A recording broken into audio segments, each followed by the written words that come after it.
November 15th, 2012. The Time Center, New York City. Straight talk and straight answers. That was the goal. The event, the Food Dialogues, a 3-panel discussion assembled by the U.S. Farmers and Ranchers Alliance to bring to the table some of the most provocative topics related to how our food is grown and raised. The panelists, key stakeholders and opinion leaders, farmers, authors, scientists, nutritionists. And the moderator, Ali Velshi of CNN, would leverage his journalistic expertise in making sure that different voices were heard, whether those voices came from panelists, in-person guests, or the thousands watching online and participating in the social media discussion.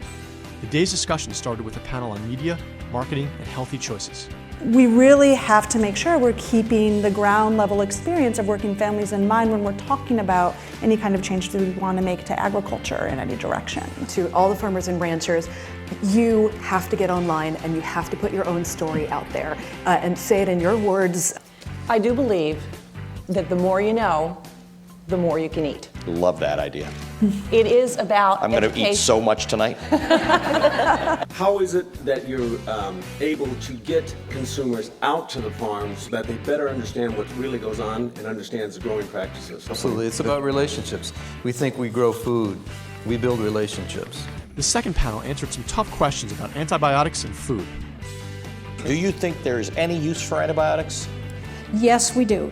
And we support legislation that would require antibiotics to be used on animals only when a veterinarian has identified a sick animal. But if it makes for a more efficient food supply and it actually protects us, and if there are fewer pathogens in our food than there were in years past, I think we need to at least have a very serious discussion before we change that dynamic. We're doing absolutely everything in our power to minimize the use of antibiotics. Antibiotics is a tool that we use to treat that individual animal, but it's not the first thing that we look at. At the close of the second panel, the USFRA announced the finalists of a very important contest. I'm very happy today to be here to announce USFRA's Faces of Farming and Ranching program.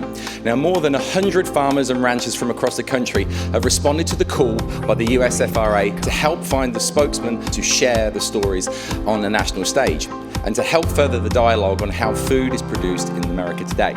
Then the third panel, focused on biotech in the food, sought to answer questions and concerns about biotech seeds and labeling. It's an intimate relationship that I have with my consumers. I'm right there and I'm telling them what I did or did not do on my farm. They know where my seeds came from, they know how I grew them, what amendments I did or didn't apply, what practices we used on the farm. So you don't have any GMO on your farm? Not knowingly, no. There's not one food that you buy in the grocery store that wasn't engineered at one point in history. For 10,000 years, all of our food's been engineered. A corn plant can't grow in the forest. The corn plant that we grow now, it's been sculpted, it's been engineered. On our farm, we raise biotech soybeans, we raise biotech corn, and we raise conventional wheat seed. And I'm here to tell you, when there's a biotech wheat seed, we're going to try some of that too, probably. It's made us better farmers. It's made us more efficient. Yes, it's driven our costs down. It's increased our yields. It's made us better conservationists. At the end of the day, questions were answered, differing opinions and viewpoints were expressed, and a global audience was empowered to chime in.